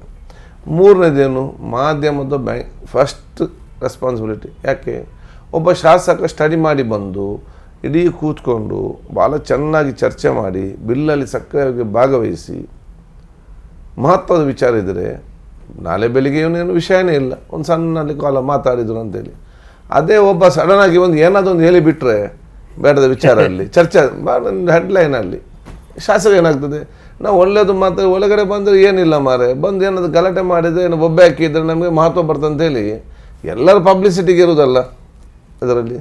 ಅವರು ಕೂಡ TRPಗೆ ಟ್ರೈ ಮಾಡೋದು, ನೀವು ಕೂಡ TRPಗೆ ಹಾಕುವಂಥದ್ದು. ಇಬ್ಬರ TRPಯಲ್ಲಿ ರಾಜ್ಯದ TRP ಡೌನ್ ಆಗುವಂಥದ್ದು. ಆದ ಕಾರಣ ಯಾರು ಮಾತು ಚರ್ಚೆ ಅವ್ರಿಗೆ ನೀವು ಒಂದು ಸೆಷನಲ್ಲಿ ನೀವು ನೋಡಿ, ಯಾರು ಬಂದು ಬೊಬ್ಬೆ ಆಗ್ತಾರೆ, ಬೇರೆ ಬೇರೆ ಮಾತು ಹೇಳ್ತಾರೆ, ನೀವು ಇಂಪಾರ್ಟೆನ್ಸ್ ಕೊಡಬೇಡಿ. ಯಾರು ಸಕ್ಕರೆ ಚರ್ಚೆ ಮಾಡೋ ಮಹತ್ವ ಕೊಡಿ. ಎಲ್ಲ ಡಿಸ್ಕಷನ್ ಕೂಡ ಭಾಳ ಚೆನ್ನಾಗಿ ಇವತ್ತು ಬರುವಂಥ ವಿಚಾರ ಆಗ್ತದೆ. ನಾನು ಅದ್ಯಂತಲ್ಲ, ಎಲ್ಲರ ಜವಾಬ್ದಾರಿ ಭಾಳಷ್ಟು ಇದೆ ರಾಜಕೀಯದಲ್ಲಿ. ಇದಕ್ಕೆ ಬರೀ ನಾವು ಶಾಸನ ಸಭೆಯನ್ನು ಶಾಸಕರನ್ನು ಮಾತ್ರ ಅಲ್ಲ, ಯಾಕೆ ಅವ್ರು ಬರೋದಿಲ್ಲ ಅಂತ ಕೇಳಬೇಕಾಗ್ತದೆ, ಯಾಕೆ ನೀವು ಕೇಳಬೇಕಾಗ್ತದೆ. ಎಲ್ಲ ಮಹತ್ವದ ವಿಚಾರಗಳು ಇವತ್ತಿದೆ. Sir thank you. ಇಷ್ಟೊತ್ತು ನೀವು ನಿಮ್ಮ ಅಂದರೆ ಒಬ್ಬ ಸ್ಪೀಕರ್ ಆಗಿ ಶಾಸನ ಸಭೆಯನ್ನು ಮತ್ತು ಅದು ಹೊರಗಡೆನ ಕೆಲವು ವಿಷಯಗಳನ್ನು ಹೇಗೆ ನಿಭಾಯಿಸ್ತಿದ್ದೀರಿ ಅಂತೆಲ್ಲ ಮಾತಾಡಿದ್ರಿ. ಈಗ ನಾನು ಕಾಂಗ್ರೆಸ್ ನಾಯಕ, ಭಾಳ ಕ್ರಿಯಾಶೀಲವಾಗಿರುವಂತಹ ಯುವ ನಾಯಕ, ಕಾಂಗ್ರೆಸ್ನಲ್ಲಿ ನೀವು ಯುವಕರೇ. ಸೊ ಹಾಗಾಗಿ ಆ UT ಖಾದರ್ ಬಗ್ಗೆ ಮಾತಾಡಬೇಕು ಅಂತ ಅಂದ್ಕೊಂಡಿದ್ದೀನಿ. ಮೊದಲನೇ ಕ್ವಶನ್ನು, ಮಂತ್ರಿ ಆಗೋದು ಯಾವಾಗ? ನೋಡಿ, ನಮಗೆ ಯಾವಾಗ ಯಾರು ಏನು ಯಾವ್ದಾಗ್ತದೆ ಯಾರಿಗೆ ಕೂಡ ಗೊತ್ತಿಲ್ಲ. ಅದು ಜನರ ಆಶೀರ್ವಾದ, ದೇವರ ತೀರ್ಮಾನ, ಅದರ ಮುಖಾಂತರ ಆಗುವಂಥದ್ದು. ಸೊ ಅದ್ರ ಬಗ್ಗೆ ನಾನು ತಲೆ ಕೆಡಿಸ್ಲಿಕ್ಕೆ ಹೋಗಲಿಲ್ಲ. ಯಾವಾಗ ಆಗ್ತದೆ, ಏನಾಗ್ತದೆ, ಬಂದದ್ದನ್ನು ಸಕಾರಾತ್ಮಕವಾಗಿ ಸ್ವೀಕರಿಸೋದು, ಖುಷಿಯಿಂದ ಇರೋದು, ಚೆನ್ನಾಗಿ ಕೆಲಸ ಮಾಡೋದು. ಸರ್, ಹಿಂದೆ ನೀವು 2 ಸಲ ಮಂತ್ರಿ ಆಗಿದ್ರಿ, ಅವಾಗ ಭಾಳ ಆ್ಯಕ್ಟಿವ್ ಆಗಿ ಕೆಲಸ ಮಾಡಿದ್ರಿ. ಅದನ್ನಲ್ಲ, ಆ ಆ್ಯಕ್ಟಿವ್ ಆಗಿದ್ದರೆ ಏನೋ ಕಾರಣಕ್ಕೋಸ್ಕರನೇ ಪೊಲಿಟಿಕಲಿ ಕೆಲವೊಮ್ಮೆ ಹಂಗಾಗುತ್ತೆ, ಟಾರ್ಗೆಟ್ ಮಾಡ್ತಾರೆ, ಇನ್ನು ನಿಮಗೆ ಸ್ಪೀಕರ್ ಸ್ಥಾನ ಕೂರಿಸ್ಬಿಟ್ರು, ಹಿಂಗೆಲ್ಲ ಆಯ್ತೇನೋ. ಸೊ ಅದಕ್ಕೆ ಮತ್ತೆ ನಿಮಗೆ ಮಂತ್ರಿ ಆಗಿದ್ದರೆ ಹೆಚ್ಚು ಜನರ ಕೆಲಸ ಮಾಡ್ಬೋದು, ಜನರ ಕೆಲಸ ಇನ್ನಷ್ಟು ಮಾಡ್ಬೋದು ಅನ್ನೋ ಕಾರಣಕ್ಕೆ ಅದೊಂದು ಇರುತ್ತೆ. ಅದರಿಂದಾಗಿ ಕೇಳ್ತಿದ್ದೀನಿ, ನಿಮ್ಗೆ ಆ ಥರ ಆಸೆ ಇಲ್ವಾ ಮಂತ್ರಿ ಆಗೋಕ್ಕೆ? ನೋಡಿ, ನಾನು ಎಲ್ಲವನ್ನು ಸಕಾರಾತ್ಮಕವಾಗಿ ಸ್ವೀಕರಿಸುವನು. ನಾನು ನಕಾರಾತ್ಮಕವಾಗಿ ನಾನು ಚಿಂತನೆ ಮಾಡಲಿಕ್ಕೆ ಹೋಗೋದಿಲ್ಲ. ಸಾಮಾಜಿಕ ಜಾಲತಾಣದಲ್ಲಿ ಏನಾದರೂ ಸಕಾರಾತ್ಮಕವಿದ್ದರೆ ನಾನು ಸ್ವಲ್ಪ ಓದ್ತೇನೆ. ನಕಾರಾತ್ಮಕ ನನ್ನ ವಿಚಾರ ಬರೋದು ಕೂಡ ಯಾರಾದರೂ ನಾನು ಅದು ನೋಡದೆ ಇಲ್ಲ, ತಲೆ ಕೆಡಿಸ್ಲಿಕ್ಕೆ ನಾನು ಹೋಗೋದಿಲ್ಲ. ಸೊ ಆದ ಕಾರಣ ಇದು ನನಗೆ ಪಕ್ಷದ ಮುಖಂಡರಿರಲಿ, ಬಹುಶಃ ಜನರ ಆಶೀರ್ವಾದದಲ್ಲಿ ದೇವರು ಕೊಟ್ಟಂಥ ದೊಡ್ಡ ಮಟ್ಟದ ವರ ಅಂತ ನಾನು ನೆನೆಸಿಕೊಂಡಿದ್ದೇನೆ. ರಾಜ್ಯಕ್ಕೆ ಎಲ್ಲಿಗೆ ಮುಗೀತದ? ಈ 1, 2, 3, 5 ವರ್ಷದಲ್ಲಿ ಮುಗೀತದ ರಾಜ್ಯಕ್ಕೆ? ಇಲ್ಲಲ್ಲ, ರಾಜ್ಯಕ್ಕಿನ್ನು ಭಾಳಷ್ಟು ದಿನ ಇವತ್ತಿದೆ. ಎಲ್ಲಿ ನಮಗೆ ಜನರ ಜನರ ಆಶೀರ್ವಾದ ಮಾಡ್ತಾರೆ, ಅಲ್ಲಿ ತನಗೆ ಎಲ್ಲಿಯೂ ಕೂಡ ನಮ್ಗೆ ಹೋಗಿ ಮುಟ್ಟುವಂಥ ಅವಕಾಶ ಇರುವಂಥದ್ದು. ಸೊ ಇದು ನಮ್ಮ ರಾಜಕೀಯದ ಜೀವನದ ಒಂದು ವ್ಯವಸ್ಥೆಯಲ್ಲಿ ನಮ್ಮ ವ್ಯಕ್ತಿತ್ವವನ್ನು ಮತ್ತು ನಾಯಕತ್ವವನ್ನು ಒಂದು ಸ್ಥಾಪಿಸಲಿಕ್ಕೆ ಜನರ ಆಶೀರ್ವಾದ ಮುಖಾಂತರ ದೇವರು ಕೊಟ್ಟಂಥ ಒಂದು ಅವಕಾಶ. ಎರಡನೇದು, ಒಂದು ಸಂವಿಧಾನಬದ್ಧ ಮತ್ತು ಒಂದು ಪ್ರಜಾಪ್ರಭುತ್ವ ವ್ಯವಸ್ಥೆಯಲ್ಲಿ ಎಲ್ಲ ಹುದ್ದೆಗಳನ್ನು ಅಲಂಕರಿಸುವ ಒಂದು ಸದಾವಕಾಶವೂ ಕೂಡ. ಯಾಕೆಂತ ಹೇಳಿದರೆ, ಇವತ್ತು ನಾನು ಪ್ರತಿಪಕ್ಷ ಆಡಳಿತ ಪಕ್ಷದಿಂದ ಕೂಡ ನಾನು ಪ್ರತಿಪಕ್ಷದ ಮಿತ್ರ ಅಲ್ಲಿ ಶಾಸಕ ಕೂತ ನಂತರ. ಸರ್, ನಾನು ಆ್ಯಕ್ಚುಲಿ ನೀವು ಸೋಷಿಯಲ್ ಮೀಡಿಯಾ ಅಂದಾಗ ಅದೇ ವಿಷಯ ಮಾತಾಡೋಣ ಅಂತ ಅಂದ್ಕೊಂಡಿದ್ದೆ. ಏನಂತಂದರೆ ನಿಮ್ಮ ಬಗ್ಗೆ ಆ ಥರದ್ದೊಂದು ಆರೋಪ ಕೂಡ ಇದೆ. ಸಾರ್ವಜನಿಕ ವಲಯದಲ್ಲಿ ಹಂಗೆ ಚರ್ಚೆ ಆಗ್ತಿದೆ, ಸೋಷಿಯಲ್ ಮೀಡಿಯಾದಲ್ಲಿ ಹಂಗೆ ಚರ್ಚೆ ಆಗ್ತಿದೆ, ನೀವು ಭಾಳ ಅಂಡರ್ಸ್ಟ್ಯಾಂಡಿಂಗ್ ಪಾಲಿಟಿಕ್ಸ್ ಅಂತ ಮಾಡ್ತೀರಿ ಅಂತ. ಜೀವನವೇ ಅಂಡರ್ಸ್ಟ್ಯಾಂಡಿಂಗ್ ಅಲ್ಲ ಇದರಲ್ಲಿ? ಇಲ್ಲ, ದೇವರು ನಮ್ಗೆ ಕೊಡುವಾಗ ಅಂಡರ್ಸ್ಟ್ಯಾಂಡಿಂಗ್ ಅಲ್ಲ, ಅಡ್ಜಸ್ಟ್ಮೆಂಟ್ ಪಾಲಿಟಿಕ್ಸ್ ಮಾಡ್ತಾರೆ ಅಂತ. ಅಡ್ಜಸ್ಟ್ಮೆಂಟ್, ಬಟ್ ನನ್ನ ಕ್ಷೇತ್ರ ಜನರಿಗೆ ಉಪಕಾರ ಆಗುವ ರೀತಿಯಲ್ಲಿ, ನನ್ನ ಕ್ಷೇತ್ರದಲ್ಲಿ ಸೌಹಾರ್ದದ ವಾತಾವರಣ ರೀತಿಯಲ್ಲಿ ಇದಕ್ಕೆ ನಾನು ಪ್ರೀತಿಯ ರಾಜ್ಯಕ್ಕೆ ಮಾಡ್ತೇನೆ. ನಾನು ಎಂದಿಗೂ ಕೂಡ ದ್ವೇಷದ ರಾಜ್ಯಕ್ಕೆ ಮಾಡೋದಿಲ್ಲ. ಬರೀ ರಾಜ್ಯಕ್ಕೆಗೋಸ್ಕರ ನಾನು ಯಾರನ್ನು ದ್ವೇಷಿಸೋದು ಕೂಡ ಇಲ್ಲ. ನಾನು ಅವನ ಮುಖ ನೋಡಬಾರ್ದು, ಇವನನ್ನು ಮಾತಾಡಬಾರ್ದು, ಅವನ ವಿಷಯಕ್ಕೆ ಕೊಡಬಾರ್ದು, ಅಥವಾ ಅದು ಏನಿದೆ ಅರ್ಥ? ನಾನು ಆ ಥರ ಅಲ್ಲ. ನಿಜ, ಯಾರನ್ನೂ ದ್ವೇಷಿಸೋದು ಖಂಡಿತ ಒಳ್ಳೆಯದಲ್ಲ, ಅಷ್ಟೇ. ಎಲ್ಲರನ್ನೂ ಪ್ರೀತಿಸ್ಬೇಕು. ಹೌದು, ಐ ಅಗ್ರಿ. ಈಗ ನೋಡಿ, ನಿಮ್ಮ ಪಕ್ಷದ ಒಂದು ಐಡಿಯಾಲಜಿ ಇರುತ್ತೆ. ನೀವು ಕಾಂಗ್ರೆಸ್ ಪಕ್ಷದ ಸದಸ್ಯರು ತಾನೆ, ಆಯ್ತಾ? ಈಗ ಸ್ಪೀಕರ್ ಇದ್ದೀರಿ, ಅದು ಬೇರೆ ವಿಷಯ. ಬಟ್ ಕಾಂಗ್ರೆಸ್ ಪಕ್ಷದ ಸದಸ್ಯರು, ಕಾಂಗ್ರೆಸ್ ಪಕ್ಷಕ್ಕೆ ಒಂದು ಐಡಿಯಾಲಜಿ ಇರುತ್ತೆ, ಮತ್ತು ಕಾಂಗ್ರೆಸ್ಗೆ ವಿರೋಧವಾದಂಥ ಒಂದು ಐಡಿಯಾಲಜಿ ಇರುತ್ತೆ. ಆ ಐಡಿಯಾಲಜಿಯವ್ರ ಜೊತೆಗೆ ಅಡ್ಜಸ್ಟ್ಮೆಂಟ್ ಮಾಡಿಕೊಂಡ್ರೆ, ನೀವು ಅಂಡರ್ಸ್ಟ್ಯಾಂಡಿಂಗ್ ಬೇರೆ, ಅಡ್ಜಸ್ಟ್ಮೆಂಟ್ ಬೇರೆ ಅಲ್ಲ. ನೋಡಿ, ನಮ್ಮ ಮನುಷ್ಯನಿದರಲ್ಲಿ ನಾವು ಮಾತಾಡೋ ಚರ್ಚೆ ಮಾಡ್ಬೋದು. ನಮ್ಮ ಐಡಿಯಾಲಜಿಯಲ್ಲಿ ಎಂದಿಗೂ ಕೂಡ ಅಡ್ಜಸ್ಟ್ಮೆಂಟ್ ಆಗೋ ಪ್ರಶ್ನೆನೇ ಇಲ್ಲ, ನಾವು ಮಾಡೋದು ಕೂಡ ಇಲ್ಲ, ಅದು ಅಗತ್ಯವೂ ಇಲ್ಲ. ಐಡಿಯಾಲಜಿಯಲ್ಲಿ ನಾವೇನು ಕಾಂಪ್ರಮೈಸ್ ಮಾಡಿದ್ದೇವೆ? ಎಲ್ಲಿ ನಾವು ವಿರೋಧ ಮಾಡಬೇಕಾ ಅಲ್ಲಿ ನಾವು ವಿರೋಧ ಮಾಡಿದ್ದೇವೆ. ಇದಕ್ಕೆ ಯಾವುದೇ ಐಡಿಯಾಲಜಿ ಇರಲಿ, ನೇರವಾಗಿ. ಮತ್ತು ಅಲ್ಲ, ಪ್ರಮುಖವಾಗಿ BJP ಮತ್ತು RSS ಐಡಿಯಾಲಜಿನ ಯುಟಿಕಾದವರು ಅದ್ರ ಬಗ್ಗೆ ಮಾತಾಡಲ್ಲ, ವಿರೋಧ ಮಾಡಲ್ಲ. ನೋಡಿ, ಎಲ್ಲಿ ವಿರೋಧ ಮಾಡಬೇಕು ಅಲ್ಲಿ ವಿರೋಧ ಮಾಡಬೇಕು. ಇದಕ್ಕೆ ಎಲ್ಲಿ ವಿರೋಧ ಮಾಡಲಿಲ್ಲ. ಹೈಯೆಸ್ಟ್ ನನ್ನ ಮೇಲೆ ಯಾರಾದರೂ ಟೀಕೆ ಅಥವಾ ಇದು ಮಾಡಿ ಇಂಥ ಸಂಘಟನೆ ನನ್ನ ಮಾಡಿದ್ದಾರೆ. ಇದಕ್ಕೆ ಮತ್ತು ಒಂದು ನಾವು ವ್ಯಕ್ತಿ, ನಾನು ಹೇಳಿದೆ, ವ್ಯಕ್ತಿ ರೂಪಿಸ್ಕೊಳ್ಳುವಾಗ ಒಂದು ಆ ಪ್ರತಿಯೊಂದು ಒಂದು ವಿರೋಧಕ್ಕೂ ಕೂಡ ಒಂದು ವಿಚಾರ ಇರಬೇಕು, ಅದರಿಂದ ಸಕಾರಾತ್ಮಕ ವಿಚಾರ ಬರಬೇಕು. ನಾನೊಬ್ಬ ಮುಖಂಡನಾಗಿ ನಾನು ಬಾಯಿಗೆ ಬಂದಾಗ ವಿರೋಧ ಮಾಡಿ ಅದು ಜನರಿಗೆ ಮತ್ತು ಊರಿಗೆ ಸಮಸ್ಯೆ ಆಗೋ ರೀತಿಯಲ್ಲಿ ಆಗಬಾರ್ದು. ಮತ್ತು ಸಂವಿಧಾನಬದ್ಧವಾಗಿ ನಾವು ಇರಬೇಕು. ಹೌದು. ಮತ್ತು ಈ ದೇಶದ ಕಾನೂನು ಮತ್ತು ನಿಯಮಕ್ಕೆ ಅನುಗುಣವಾಗಿ ನಮ್ಮ ವಿಚಾರ ಇರಬೇಕು. ಇದು ನನ್ನ ಮುಖ್ಯ ಗುರಿ. ನಾನು ಸಂವಿಧಾನ ಚೌಕಟ್ಟಿನ ಒಳಗಡೆ, ಪಕ್ಷದ ಐಡಿಯಾಲಜಿಯ ಒಳಗಡೆ, ಎಲ್ಲಿ ಅದು ಒಂದು ನಾನು ಬಿಟ್ಟು ಅದು ಎಲ್ಲಿ ಕೂಡ ಸಿಕ್ಕಲಿಕ್ಕೆ ಸಾಧ್ಯನೇ ಇಲ್ಲ, ಮತ್ತು ಅದು ಅಗತ್ಯವೂ ಕೂಡ ಇಲ್ಲ. ಹೌದು ಸರ್, ಭಾಳ ಒಂದು ನೇರವಾದ ಒಂದು ಪ್ರಶ್ನೆ ಇದೆ ನೋಡಿ. ಏನಂದರೆ, ಈಗ ಯುಟಿಕಾದರ್ ಅವರು, ಹೌದು, ನೀವು ಕಾಂಗ್ರೆಸ್ ಪಕ್ಷದ ಸದಸ್ಯರು, ಅದ್ರ ಜೊತೆಗೆ ಒಂದು ಅಲ್ಪಸಂಖ್ಯಾತ ಸಮುದಾಯದಿಂದ ಬಂದಿದ್ದೀರಿ. ಆ ಸಮುದಾಯ ನಿಮ್ಮ ಮೇಲೆ ನಿರೀಕ್ಷೆ ಇಟ್ಕೊಂಡಿದೆ. ಮತ್ತು ಅಲ್ಪಸಂಖ್ಯಾತ ಸಮುದಾಯದ ಭರವಸೆಯ ನಾಯಕ, ಮುಂದೆ ಇವರು ಇನ್ನೂ ದೊಡ್ಡ ಹಂತಕ್ಕೆ ಬೆಳಿಬೋದು ಅನ್ನುವಂಥ ನಿರೀಕ್ಷೆ ಎಲ್ಲ ಇಟ್ಕೊಂಡಿದೆ. ಆದರೆ ಅಲ್ಪಸಂಖ್ಯಾತರಿಗೆ ಏನೋ ಅನ್ಯಾಯ ಆದಾಗ, ಎಲ್ಲೋ ಹಲ್ಲೆ ಆದಾಗ, ತುಳಿತಕ್ಕೊಳಗಾದಾಗ, ಅಥವಾ ಬೇರೆ ಲಿಂಚಿಂಗ್ನಂಥ ಪ್ರಕರಣಗಳಾದಾಗ ಖಾದರ್ ಅವರು ಮಾತಾಡಲ್ಲ, ಸಮುದಾಯದ ಪರವಾಗಿ ದನಿ ಎತ್ತಲ್ಲ ಅನ್ನುವಂಥ ಮಾತುಗಳಿವೆ. ನೋಡಿ, ಅದು ಕೆಲವು ರಾಜ್ಯಕ್ಕಿರುವಂಥ ಪ್ರತಿಸ್ಪರ್ಧಿಗಳು ಮತ್ತು ವಿರೋಧಿಗಳ ಮತ್ತು ನನ್ನನ್ನು ಕೆಲವರು ದ್ವೇಷಿಸುವ ಅಥವಾ ಏನ ಅದಕ್ಕೆ ಕೆಲವು ನಿಮ್ಮನ್ನು ವಿರೋಧಿಸುವಂಥ ಒಂದು ವರ್ಗ ಕೂಡ ಇದೆ ಅಲ್ಲ, ಯಾರಿಗಿರುವುದಿಲ್ಲ. ಇದನ್ನು ಅವರು ಇದನ್ನು ಬೇರೆ ಯಾವುದೇ ಕೆಲಸ ಮಾಡೋದಿಲ್ಲ, ಜನರ ಕೈಗೆ ಸಿಕ್ಕುವುದಿಲ್ಲ, ಏನು ಸಿಕ್ಕದಿದ್ದಾಗ ಇದನ್ನು ಮುಂದೆ ಹಾಕಿ ಬಿಡ್ತಾರೆ. ನಾನು ನಿಮ್ಮನ್ನು ಒಂದು ಹೇಳ್ತೀನಿ, ನಾನು ಗಮನಿಸಿರೋ ಥರ ನಿಮ್ಮನ್ನು ಅವರು ಸೋಮಾರಿ, ಕೆಲಸ ಮಾಡಲ್ಲ, ಏನು ಭಾಳ ನಿಷ್ಕ್ರಿಯವಾಗಿದ್ದಾರೆ, ನಿರ್ಲಕ್ಷ್ಯ ಮಾಡ್ತಾರೆ, ಜನರ ಜೊತೆ ಬೆರೆಯಲ್ಲ, ಈ ಥರದ ಆರೋಪ ಯಾರು ಮಾಡಲ್ಲ. ನಾನು ಇಲ್ಲಿವರೆಗೆ ಒಂದೇ ಒಂದು ಕಂಪ್ಲೇಂಟ್ನ ಆ ರೀತಿ ನಿಮ್ಮ ಕ್ಷೇತ್ರದಿಂದ, ಬೆಂಗಳೂರಿಂದ, ನಿಮ್ಮ ಸಮುದಾಯ ಯಾರೂ ಕೇಳಿಲ್ಲ. ಅವರ ಆರೋಪಗಳಿರೋದು ಇವರು ನಮ್ಮ ಪರವಾಗಿ ಮಾತಾಡಲ್ಲ, ನಮ್ಮ ಕಷ್ಟಗಳಿಗೆ ಸ್ಪಂದಿಸಲ್ಲ ಅನ್ನುವಂಥದ್ದು ಮಾತ್ರ. ನೋಡಿ, ಎಲ್ಲ ಕಷ್ಟಗಳಿಗೆ ಸ್ಪಂದಿಸುವಂಥ ಎಲ್ಲ ವಿಚಾರಗಳ ಕ್ಷೇತ್ರದ ಜನರಿಗೆ ಎಲ್ಲರಿಗೂ ಕೂಡ ಇದೆ. ನಾವು ಯಾವ ರೀತಿ ಸ್ಪಂದಿಸಿದ್ದೇವೆ, ಯಾವ ರೀತಿ ಸಾಕು ಅಂದರೆ ಯಾರೇ ಕಷ್ಟದಲ್ಲಿದ್ದರೂ ಕೂಡ ಇದರಲ್ಲಿ ಯಾವುದೇ ಕಷ್ಟದಲ್ಲಿ ಏನೇ ಇರಲಿ ಎಲ್ಲರೂ ಕೂಡ ಸ್ಪಂದಿಸುವಂಥ ವಿಚಾರ ಇದೆ. ಇಲ್ಲಿ ಮಾತಾಡಬೇಕು, ಅಲ್ಲಿ ನಾವು ಮಾತಾಡೋ ವಿಚಾರ ಇವತ್ತಾಗಿದೆ. ನಾವು ಒಂದು ಸಮಾಜದ ಮತ್ತು ಸಮುದಾಯದ ಮಧ್ಯೆ ಸಮಸ್ಯೆ ಬಂದಾಗ ಆ ಸಮಸ್ಯೆಯನ್ನು ಬಗೆಹರಿಸುವಂಥ ನಾಯಕತ್ವ ಆಗಬೇಕು ಹೊರತು ಆ ಸಮಸ್ಯೆ ಹುಡುಕಿಕೊಂಡು ಸಮಸ್ಯೆಯನ್ನು ಸೃಷ್ಟಿಸಿಕೊಂಡು ಸಮಾಜಕ್ಕೆ ಗಂಡಾಂತರ ತರುವಂಥ ವಿಚಾರ ನಮ್ಮಿಂದ ಆಗಬಾರ್ದು. ಅದು ಕೆಲವರು ಅದ್ರ ಹೊಗಳ್ತಾರೆ, ತೆಗೊಳ್ತಾರೆ, ರಾಜ್ಯಕ್ಕೆ ಲಾಭ ಬರ್ತದ್ದು ಬೇರೆ. ಅಲ್ಟಿಮೇಟ್ ನನ್ನ ಮಾತಿನಿಂದ, ನನ್ನ ಕೆಲಸದಿಂದ ಅವರಿಗೆ ಅಥವಾ ಯಾರಾದರೂ ತೊಂದರೆಗೆ ಒಳಪಟ್ಟಿದ್ದಾರೆ ಮತ್ತೆ ಅವರಿಗೆ ತೊಂದರೆ ಆಗಬಾರ್ದು. ನಾವು ಎಲ್ಲರೂ ಸಹಕಾರ ಪಡೆದುಕೊಂಡು ಏನು ಪ್ರಯೋಜನ ಆಗಬೇಕು. ಬಟ್ ಅದು ಹೆಂಗೆ ಮಿಸ್ಇಂಟರ್ಪ್ರಿಟ್ ಆಗಿದೆ ಅಂತ ಹೇಳ್ತೀನಿ. ಅದು ಆಗ್ತದೆ. ಅಲ್ಲ ನೋಡಿ, ಈಗ ನಾನು ನಿಮಗೆ ವಾರ್ತಾ ಭಾರತೀಯ ಮುಖಾಂತರ ನೀವು ಆ ಗೊಂದಲಗಳಿಗೆ, ಅನುಮಾನಗಳಿಗೆ ಒಂದು ಸ್ಪಷ್ಟೀಕರಣ ಕೊಡಿ. ಏನಂದರೆ ಈಗ ಅವರು ಕಾಂಗ್ರೆಸ್ನವ್ರ ಜೊತೆಗಿನ BJPಯ ಜೊತೆಗೆ, ಪರ್ಟಿಕ್ಯುಲರ್ಲಿ ಮಂಗಳೂರಿನಲ್ಲಿ ನಿಮ್ಮ ಕ್ಷೇತ್ರದಲ್ಲಿ ಅವ್ರ ಜೊತೆಗೆ ಚೆನ್ನಾಗಿದ್ದಾರೆ, ಅವ್ರ ಜೊತೆಗೆ ಹೊಂದಾಣಿಕೆ ಮಾತುಗಳಿದ್ದಾವೆ. ಇದೆಲ್ಲ ರಾಜಕೀಯವಾಗಿ ಆಗುವಂಥ ಮಾತುಗಳು.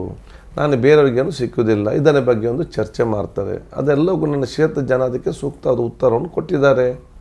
ನಮ್ಮ ಕ್ಷೇತ್ರ ನೋಡಿ, ನನ್ನ ಕ್ಷೇತ್ರದ ಯಾವ ಧಾರ್ಮಿಕ ಕೇಂದ್ರಗಳಲ್ಲಿ, ಅದು ಮುಸ್ಲಿಂ ಸಹೋದರ ಕೇಂದ್ರ ಇರಲಿ, ಹಿಂದೂ ಸಹೋದರ ಕೇಂದ್ರ ಇರಲಿ, ಕ್ರಿಶ್ಚಿಯನ್ ಸಹೋದರ ಕೇಂದ್ರ ಇರಲಿ, ದಲಿತರ ಧಾರ್ಮಿಕ ಕೇಂದ್ರ ಇರಲಿ, ಅಥವಾ ಬೇರೆ ಬೇರೆ ವರ್ಗದವರ, ಅದು ಕೋಲಾಲ ಸಮುದಾಯ ಇದೆ, ಗಟ್ಟಿ ಸಮುದಾಯ ಇದೆ, ಕೋಟೆ ಸಮುದಾಯ ಇದೆ, ನಿಮ್ಮ ಶೆಟ್ಟಿಗಾರ ಸಮುದಾಯ ಇದೆ, ಪರಿಶಿಷ್ಟ ಜಾತಿ ಪಂಗಡದಲ್ಲಿ ಬೇರೆ ಬೇರೆ 12-18 ಇವತ್ತು ನಮ್ಮ ಹತ್ರ ಬಿಲ್ಲವ ಸಮುದಾಯ ಇರಲಿ, ತೀಯ ಸಮುದಾಯ ಇರಲಿ, ಅಥವಾ ನಮ್ಮಲ್ಲಿ ಇವತ್ತು ಸುನ್ನಿ ಪಂಗಡಗಳು, ಸಲ್ಫಿ ಪಂಗಡಗಳು, ಜಮಾತ್ ಇಸ್ಲಾಂ ಪಂಗಡಗಳು, ಕ್ರಿಶ್ಚಿಯನ್ ಇದರಲ್ಲಿ ರೋಮನ್ ಕ್ಯಾಥಲಿಕ್ಸ್, ಪ್ರೊಟೆಸ್ಟೆಂಟ್, ನ್ಯೂ, ಯಾವ ನನ್ನ ಕ್ಷೇತ್ರದಲ್ಲಿ ಯಾವೆಲ್ಲ ವ್ಯಾಪ್ತಿ ಇದೆಯಾ, ಯಾರೆಲ್ಲ ಬಂದಲ್ಲಿ ಡೆವಲಪ್ಮೆಂಟ್ ಅಭಿವೃದ್ಧಿ ಕೇಳಿದ್ದಾರೆ ಅವರಿಗೆಲ್ಲರಿಗೂ ನಾನು ಮಾಡಿಕೊಟ್ಟಿದ್ದೇನೆ.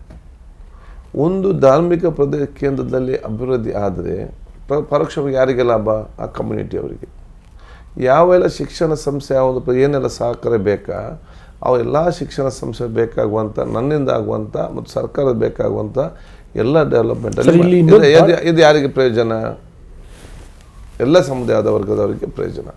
ಬರೇ ನಾನು ರಾಜ್ಯಕ್ಕೆ ಅಂತ ಹೇಳಿಕೊಂಡು ನಾನು ಬರೇ ಒಂದು ಜನರನ್ನು ಮೆಚ್ಚುಗೆ, ಒಂದು 10-15% ಜನರನ್ನು ಮೆಚ್ಚುಗಳಿಸಲಿಕ್ಕೆ ಬೇಕಾಗಿ ನಾನು ಏನೋ ಒಂದು ಮಾತಾಡೋದು, ಏನೋ ಒಂದು ಮಾಡಲಿಕ್ಕೆ ಹೋಗೋದು, ಅದರಲ್ಲಿ ಅಲ್ಟಿಮೇಟ್ಲಿ ಎಲ್ಲರಿಗೂ ಕೂಡ ಇವತ್ತು ತೊಂದರೆ ಆಗುವಂಥ ವಿಚಾರ ಆದರೆ and who will connect the public? ನನ್ನ ಅಭಿವೃದ್ಧಿಯ ಮುಖ್ಯ ಗುರಿ ಏನು? ನಾನು ಇವತ್ತೊಂದು ಬ್ರಿಡ್ಜ್, ರಸ್ತೆ ಯಾರಿಗೆ ಮಾಡಿದ್ದೆ? ಊರವರಿಗೆ ಮಾಡಿದ್ದೇನೆ. ಯಾರಿಗೆ? ನಮಗೆ ಲಾಭವ? ಇದು ಅವು ಎಲ್ಲ ಸಮುದಾಯದವ್ರ ಲಾಭ.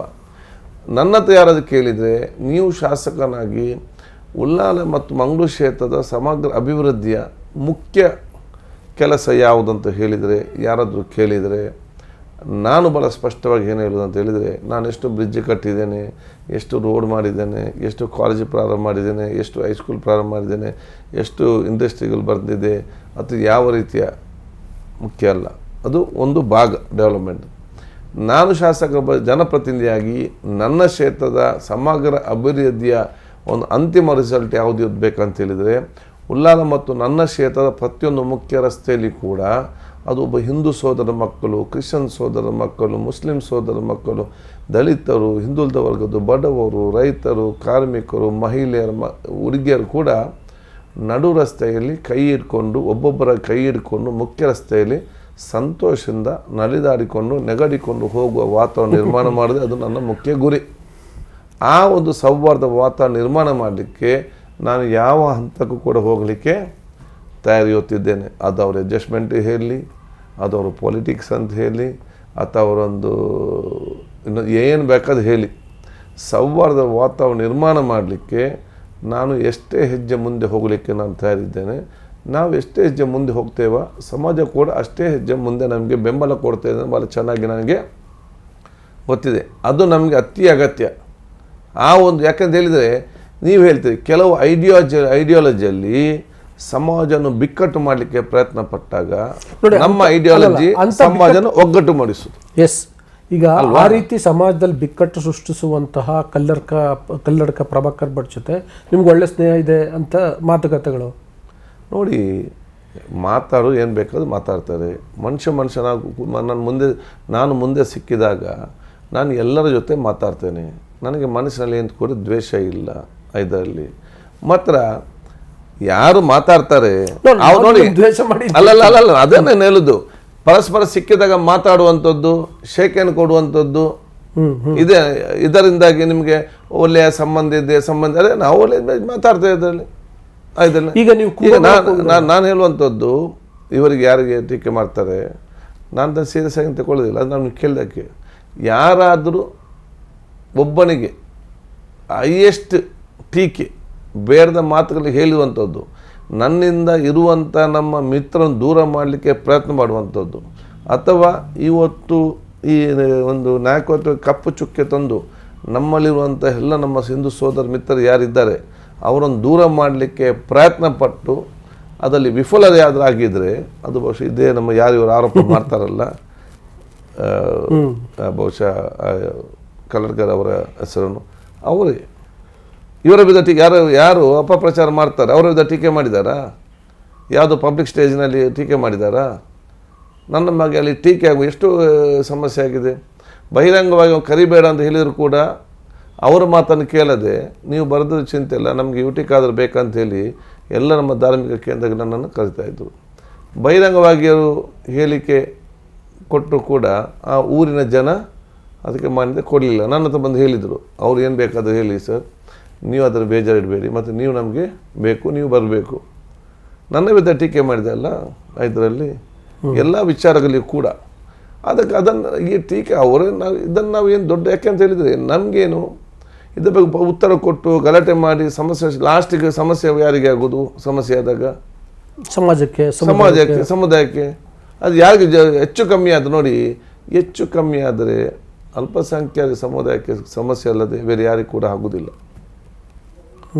ಅದಕ್ಕಾಗಿ ಜವಾಹರ್ಲಾಲ್ ಅವತ್ತೇ ಹೇಳಿದರು, ಒಬ್ಬ ಅಲ್ಪಸಂಖ್ಯಾತ ಸಮುದಾಯದವರು ಕೋಮೋದಿ ಆದರೆ ಅಥವಾ ಆ ಒಂದು ಇದ್ದರೆ ಅದು ಅಲ್ಪಸಂಖ್ಯಾತ ಸಮುದಾಯಕ್ಕೆ ನಷ್ಟ ಅಲ್ಲದೆ ಬೇರೆ ಯಾರಿಗೂ ಕೂಡ ನಷ್ಟ ಇಲ್ಲ. ಬಹುಸಂಖ್ಯಾತರ ಏನಾದರೂ ಕೋಮೋದಿ ಆದರೆ ಅದು ಇಡೀ ದೇಶಕ್ಕಾಗುವಂಥ ನಷ್ಟ.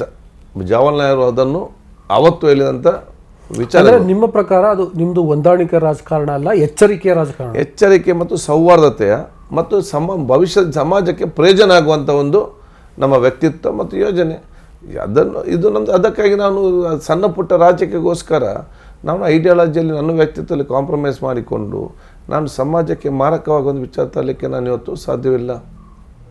ನಾನು ಸಮಾಜದ ಮಧ್ಯೆ ಒಂದು ಕೊಂಡಿಯಾಗಿ ಸಮಾಜದಲ್ಲಿ ಅವಿಶ್ವಾಸವನ್ನು ದೂರ ಮಾಡಿ ವಿಶ್ವಾಸಭರಿತವಾದ ಸಮಾಜ, ಅಭಿವೃದ್ಧಿಯ ಕರ್ನಾಟಕ, ಬಲಿಷ್ಠವಾದ ಭಾರತ, ಇದು ನನ್ನ ಮುಖ್ಯ ಗುರಿ ಇವತ್ತು ಆಗಿದೆ. ಓಕೆ, ಈಗ ನೀವು ಕುಂಭಮೇಳಕ್ಕೆ ಹೋಗಿದ್ರಲ್ಲ, ಆ ಮುಖಾಂತರ ನೀವು ಏನು ಸಂದೇಶ ಕೊಟ್ರಿ? ಅಂದರೆ ನೀವೊಬ್ಬ ಜನಪ್ರತಿನಿಧಿ, ಜನ ನಿಮ್ಮನ್ನು ನೋಡ್ತಿರ್ತಾರೆ, ನಿಮ್ಮ ನಡೆಯನ್ನು ಗಮನಿಸ್ತಿರ್ತಾರೆ, ಸೊ ಏನು ಸಂದೇಶ ಕೊಟ್ರಿ? ನೋಡಿ, ಇವತ್ತು ನಾನು ಕ್ಷೇತ್ರ ಶಾಸಕನಾಗಿ ನಾನು ಇಡೀ ಕ್ಷೇತ್ರ ಸರ್ವ ಜನರ ಒಬ್ಬ ಪ್ರತಿನಿಧಿ. ಅದು ನನಗೆ ಓಟ್ ಕೊಟ್ಟವರು ಇರಲಿ, ಓಟ್ ಕೊಡದವರು ಇರಲಿ, ನಾನು ಟೀಕೆ ಮಾಡೋರು ಇರಲಿ, ಮತ್ತು ನನ್ನ ಒಬ್ಬ ಪ್ರೋತ್ಸಾಹ ಕೊಡೋರು ಇರಲಿ, ಎಲ್ಲ ನನ್ನ ಕ್ಷೇತ್ರದ ಜನಪ್ರತಿನಿಧಿ. ಅದು ಈಗ ಕರ್ನಾಟಕ ರಾಜ್ಯದ ಸ್ಪೀಕರ್, ಇಡೀ ರಾಜ್ಯಕ್ಕೆ ಸಂಬಂಧಪಟ್ಟಾಗೆ ಒಂದು 144 ವರ್ಷಕ್ಕೆ ಆಗುವಂಥ ಕಾರ್ಯಕ್ರಮದಲ್ಲಿ ಒಂದು UPA ಸ್ಪೀಕರ್ ಆಗಿ ಅವರನ್ನು ಕರೆದಾಗ, ಅಲ್ಲಿಗೆ ಹೋದಾಗ ಅಲ್ಲಿ ಸಂಸ್ಕೃತಿ ವಿಚಾರಗಳಿರ್ತಿದೆ. ಅಲ್ಲಿ ಏನಿದೆ ನಾನು ನೋಡಿದಾಗೆ ಅಲ್ಲಿ ಯಾವುದೇ ಒಂದು ದೇವಸ್ಥಾನ ಈ ಕಾರ್ಯಕ್ರಮ ಸಂಬಂಧಪಟ್ಟ ಯಾವುದೇ ದೇವಸ್ಥಾನ ಇಲ್ಲ, ಬೇರೆ ಬೇರೆ ಇರ್ಬೋದು, ಬೇರೆ ಇದ್ದಾಗೆ 144 ವರ್ಷಕ್ಕೆ ಬಂದಂಥ ಒಮ್ಮೆ ಆಗುವಂಥ ಆ ಒಂದು ಸಂಸ್ಕೃತಿ ಮತ್ತು ಪರಂಪರೆ ವಿಶ್ವಾಸ ಆಧಾರ ಆಗಿ ಇವತ್ತು ನಡೆಯುವಂಥದ್ದು. ಅದಕ್ಕೆ ನಾವು ನಮ್ಮ ಧರ್ಮವನ್ನು ಆಚರಿಸಿಕೊಂಡು ನಾವು ಇನ್ನೊಂದು ಧರ್ಮದವರು ನಮ್ಮನ್ನು ಕರೆದಾಗ ಅಲ್ಲಿಗೆ ಹೋಗಿ ಆ ಸಂಸ್ಕೃತಿಯಲ್ಲಿ ಮತ್ತು ಪರಂಪರೆ ಪಾಲ್ಗೊಂಡು ಆ ಸಂಸ್ಕೃತಿ ಮತ್ತು ಪರಂಪರೆ ಅರ್ಥ ಮಾಡಿಕೊಂಡು ನಮ್ಮ ವ್ಯಕ್ತಿತ್ವವನ್ನು ಬೆಳೆಸ್ಕೊಳ್ಳಿಕ್ಕೆ ಅದನ್ನು ಯಾಕೆ ಏನು ವಿಚಾರ ಇರಬೇಕು? ಡೈಲಿ ಅದು ಹೋಗ್ತಾರಾ? ಯಾವುದೇ ಒಂದು ನಾವು ಬೇರೆ ಬೇರೆ ಧಾರ್ಮಿಕ ಕೇಳಿದಾಗ ಆ ಕಾರ್ಯಕ್ರಮ ಆ್ಯಕ್ಚುಲಿ ಅದು ಒಂದಿದೆ ಇದೆ ನೋಡಿ, ನಾನು ಅದನ್ನೇ ಹೇಳುವಂಥದ್ದು. ಆ ಕಾರ್ಯಕ್ರಮಕ್ಕೆ ಹೋಗುವಾಗ ಅಲ್ಲಿ ಆ ಸಂದರ್ಭದಲ್ಲಿ ಅವರು ಒಂದು ಕರೀತಾರೆ, ಶಾಸಕರಿದ್ದಾರೆ, ಪ್ರತಿನಿಧಿ ಇದ್ದಾರೆ, ನಮಗೆ ಸ್ವಲ್ಪ ಕೆಲಸ ಆಗಬೇಕು ಅಥವಾ ನಮ್ಮ ಪ್ರೀತಿ ಇರಬೇಕು, ನಮಗೆ ಸಿಕ್ಕುವಂಥ ಅವ್ರಿಗೆ ಆಶೀರ್ವಾದ ಅವರಿಗೆ ಸಿಕ್ಕಲಿ, ಅವ್ರು ಭಾಗವಹಿಸ್ಬೇಕಂತೇಳಿ ಅವರವರ ಕಮ್ಯುನಿಟಿಯ ಕಾರ್ಯಕ್ರಮ ಆಗುವಾಗ ಅವರವರ ಕಮ್ಯುನಿಟಿ ಅವರಿಗೆ ಒಂದು ಆಶೆ ಇದ್ದೇ ಇರ್ತದೆ. ಯಾಕೆಂತೇಳಿ ಒಂದು ಶಾಸಕರನ್ನು, ಎಂಪಿಗಳನ್ನು, ಜನಪ್ರತಿನಿಧಿಗಳನ್ನು, ಮಿನಿಸ್ಟರ್ಗಳನ್ನು ಈ ದೇಶದಲ್ಲಿ ಅತ್ಯಂತ ಗೌರವಪೂರ್ವಕವಾಗಿ ಇವತ್ತು ನೋಡಿಕೊಳ್ತಾರೆ. ಸೊ ನಮ್ಮ ಕ್ಷೇತ್ರದಲ್ಲಿ ಬೇರೆ ಬೇರೆ ಜಾತಿ ವರ್ಗದವ್ರು ಮಾಡಿದಾಗ ನಾವು ಅಲ್ಲಿ ಏನಾದರೂ ಹೋಗದಿದ್ದರೆ ಅವ್ರ ಮನಸ್ಸಿಗೆ ಏನಾಗ್ತದೆ ನೋಡಿ, ನಮ್ಮ ವರ್ಗದ ನಮ್ಮ ಜಾತಿಯ ಒಬ್ಬ ಶಾಸಕನಾಗಿದ್ದರೆ ನಮ್ಮೆಲ್ಲ ಕಾರ್ಯಕ್ರಮ ಬಂದು ಇದರಲ್ಲಿ ಭಾಗವಹಿಸಿ ನಮಗೆಲ್ಲರಿಗೂ ಕೂಡ ಸಂತೋಷ ವಾತಾವರಣ ಇರ್ತಿತ್ತು, ನಮಗೊಂದು ತೋರಿಸಲಿಕ್ಕೆ ಆಗ್ತಿತ್ತು, ನಾಲ್ಕು ಮಾತು ಕೇಳ್ಬೋದು. ನಮ್ಮ ವರ್ಗದ ಆ ಒಂದು ಆಗದಿದ್ದ ಕಾರಣ ಇವರಲ್ಲಿ ಕೂಡ ಬರೋದಿಲ್ಲ. ಇದು ಯಾಕೆ ಈ ರೀತಿಯ ಅದು ಏನಾಗ್ತದೆ ಇದರಲ್ಲಿ? ಯಾಕೆ ನೀವು ಒಂದು ಇಡೀ ಊರವ್ರು ನಮ್ಗೊಂದು ಅಧಿಕಾರ ಕೊಟ್ಟು ಬೋಟಲ್ಲಿ ಕೂತ್ಕೊಳಿಸಿ, ನೀವು ನೀರಲ್ಲಿ ಇದನ್ನು ಬೋಟಲ್ಲಿ ಮುಂದೆ ಹೋಗಿ ಅಂತ ನಮಗೆ ಹೇಳಿ ಹೋಗಿ ಏನು ಎಕ್ಸ್ಪ್ಲೋರ್ ಮಾಡಿ ಅಂತ ಹೇಳಿಕೊಂಡು ಈ ಬೋಟಿಗೆ 4 ಕಡೆ ನೀವು ಹಗ್ಗ ಕಟ್ಟಿ ಕೂತ್ಕೊಂಡು ನನ್ನನ್ನು ನೀವು ಇದು ಮಾಡಲಿಕ್ಕೆ ಬಿಡದಿದ್ದರೆ ಯಾವುದು ಬೋಟನ್ನು ಮುಂದೆ ನಾವು ಮುಂದೆ ಹೋಗೋದು ಹೇಗೆ? ಈ 4 ಕಡೆಗೆ ನೀವು ಆಲೋಚನೆ ಮಾಡಿ, ನಿಮ್ಮ ಮೇಲೆ ಬೋಟಲ್ಲಿ ಕೂತ್ಕೊಳಿಸಿ ನೀನೊಂದು ದೊಡ್ಡ ಯಾತ್ರೆ ಮಾಡಿ ಬನ್ನಿ ಯಶಸ್ವಿ ಆಗಬೇಕಂತ ಎಲ್ಲ ಹೇಳಿ ಕೂತ್ಕೊಳಿಸಿ ಅದ್ರ ಜೊತೆಲಿ ಹಗ್ಗನ್ನು ಕೂಡ ಇಲ್ಲಿ ಕಟ್ಟಿ ಸೈಡಿಗೆ ಹಾಕಿದರೆ ನಾನು ಎಷ್ಟೇ ಇದು ಮುಂದೆ ಹೋಗ್ತದ? ನಾನು ಮುಂದೆ ಹೋಗೋದಿದ್ದರೆ ಯಾರಿಗದು ಪ್ರಯೋಜನ ಉಂಟಾ ಅಲ್ವಾ? ಏನು ಇದು ಪರ್ಮನೆಂಟ್ ಇರ್ತದೆ ಸೀಟ್, ಇವತ್ತು ಹೋಗ್ತದೆ ನಾಳೆ ಬರ್ತದೆ. ಆದರೆ ನಾನು ಎಲ್ಲ ಜನರು ಅರ್ಥ ಮಾಡಿಕೊಳ್ಬೇಕು, ಯಾರ್ಯಾರ ಕೆಲಸ ಇದೆ, ನಾವು ರಾಜ್ಯಕ್ಕೆದವರು, ನಾವೆಲ್ಲ ಧರ್ಮದ ಎಲ್ಲ ಜಾತಿ ವರ್ಗದ ನಾವು ಪ್ರತಿನಿಧಿಗಳು, ನಮ್ಮ ಧರ್ಮ ಅಚ್ಚುಕಟ್ಟಾಗಿ ಆಚರಿಸಿಕೊಂಡು ಇನ್ನೊಂದು ಸಮಾಜದ ಧರ್ಮ ಸಂಸ್ಕೃತಿ ಅದರ ಸಂಸ್ಕೃತಿ ವಿಚಾರಗಳನ್ನು ಅಲ್ಲಿ ಹೋಗಿ ಅಲ್ಲಿ ಅವರು ಒಂದೊಂದು ಕಾರ್ಯಕ್ರಮ ಕರೆದಾಗ ಅದರಲ್ಲಿ ಹೋಗೋದರಲ್ಲಿ ಯಾಕೆ ಇಷ್ಟು ಸಣ್ಣ ವೈಮನಸ್ಸು? ನೀವು ಈ ರೀತಿ ಮಾಡಿದರೆ ನಾಳೆ ಸಮಾಜ ಒಂದಾಗೋದು ಯಾವಾಗ? ಒಂದು ಸೌಹಾರ್ದ ಸಮಾಜ, ವಿಶ್ವಾಸಬದ್ಧ ಸಮಾಜ ನಿರ್ಮಾಣ ಮಾಡೋದು ಯಾವಾಗ? ಮತ್ತು ನಮ್ಮ ಮಕ್ಕಳು ದೊಡ್ಡವರಾದಾಗ ನಾವು ಉತ್ತಮ ಸಮಾಜ ಬಿಟ್ಟು ಕೊಡೋದು ಯಾವಾಗ? ಬೇರೆ ಬೇರೆ ಇದ್ದರೆ ನೀವು ನಿಮ್ಮ ಬಗ್ಗೆ ಮಾತಾಡೋದು, ಅವರವರ ಬಗ್ಗೆ ಅರೆ ಮತ್ತು ಯಾವಾಗ ಒಂದಾಗ್ತೀರಿ ನೀವು? ಆದ ಕಾರಣ ಎಲ್ಲರೂ ಕೂಡ ಆತ್ಮಾವಲೋಕನ ಮಾಡಿಕೊಳ್ಬೇಕು. ನಮ್ಮ ಮುಖ್ಯ ಗುರಿ ವಿಶ್ವಾಸಬದ್ಧ ಸಮಾಜ ನಿರ್ಮಾಣ ಮಾಡಿ, ಪರಸ್ಪರ ಸಂಸ್ಕೃತಿ ಅರ್ಥ ಮಾಡಿಕೊಳ್ಳಿ, ಪರಸ್ಪರ ಭಾಗವಹಿಸಿ ಇದನ್ನು, ಇದು ನಮ್ಮ ಮುಖ್ಯ ಗುರಿ ಹೊತ್ತಾಗಿದೆ. ನಾವು ಇವತ್ತು ನಮ್ಮ ದರ್ಗಕ್ಕೆ ಎಲ್ಲ ಎಂಪಿಗಳು, ಮಿನಿಸ್ಟರ್ ಎಲ್ಲ ಕರಿತೇವೆ, ಮುಖ್ಯಮಂತ್ರಿಯವರು ಎಲ್ಲರನ್ನು ಕೂಡ. ಅವ್ರು ಬಂದಾಗ ಆ ಚಾದರ ಆಗ್ತಾರೆ, ಒಂದಾಗ್ತಾರೆ, ಎಷ್ಟು ಖುಷಿ ನಮ್ಮ ಅಲ್ವಾ? ಅದೇ ರೀತಿಯಲ್ಲ ಬೇರೆಯವ್ರಿಗೆ ಕೂಡ ಇದರಲ್ಲಿ. ಸೊ ನಾವು ಇನ್ನೊಬ್ಬರ ಭಾವನೆಗಳನ್ನು ನಾವು ಅರ್ಥ ಮಾಡಿಕೊಳ್ಬೇಕು. ಅದು ರಾಜ್ಯಕ್ಕೆಗೋಸ್ಕರ ನೀವು ಡಾಕ್ಟರ್ ಆಗಿ, ಇಂಜಿನಿಯರ್ ಆಗಿ, ಅಡ್ವೊಕೇಟ್ ಆಗಿ, ಏನು ಬೇಕಾದಾಗಲಿ ಇನ್ನೊಬ್ಬರ ಭಾವನೆಗಳನ್ನು ಅರ್ಥ ಮಾಡಿಕೊಂಡು ಆ ಭಾವನೆಗಳಿಗೆ ಗೌರವ ಕೊಡುವಂಥ ಕೆಲಸ ಮಾಡುವಂಥ ವ್ಯಕ್ತಿತ್ವವೇ ನನ್ನ ಪ್ರಕಾರ ಅದು ದೇವರು ಮೆಚ್ಚುವಂಥ ವ್ಯಕ್ತಿತ್ವ. ಒಮ್ಮೆ ನಿಮ್ಮ ದೇವರು ಇಷ್ಟಪಟ್ಟರೆ ಎಲ್ಲಿ ಹೋಗಿ ಮುಟ್ಟಿಸ್ತಾರಂತೇಳಿ ಅದನ್ನು ಯಾರಿಂದ ಊಹಿಸಲಿಕ್ಕೆ ಸಾಧ್ಯವಿಲ್ಲ. ಸೊ ಅದನ್ನು ಯಾರು ಟೀಕೆ ಮಾಡ್ತಾರೆ ಅದನ್ನು ನಾನು ತಪ್ಪಂತ ಹೇಳೋದಿಲ್ಲ. ಅವರ ಡ್ಯೂಟಿ ಅವ್ರು ಮಾಡ್ತಾರಪ್ಪ. ಕೆಲವರು ಇರ್ತಾರೆ ಅವರ ಡ್ಯೂಟಿ ಅವ್ರು ಮಾಡ್ತಾರೆ, ನಾನು ನನ್ನ ಡ್ಯೂಟಿ ಮಾಡ್ತೇನೆ. ಮತ್ತು ಜನರಿಗೆ ಮತ್ತು ದೇವರಿಗೆ ಬಿಟ್ಟಂಥ ವಿಚಾರ. ಸೊ ಅದಕ್ಕೆ ಅವರ ಮೇಲೆ ನನಗೇನು ಬೇಸರ ಯಾವುದು ಕೂಡ ಇಲ್ಲ.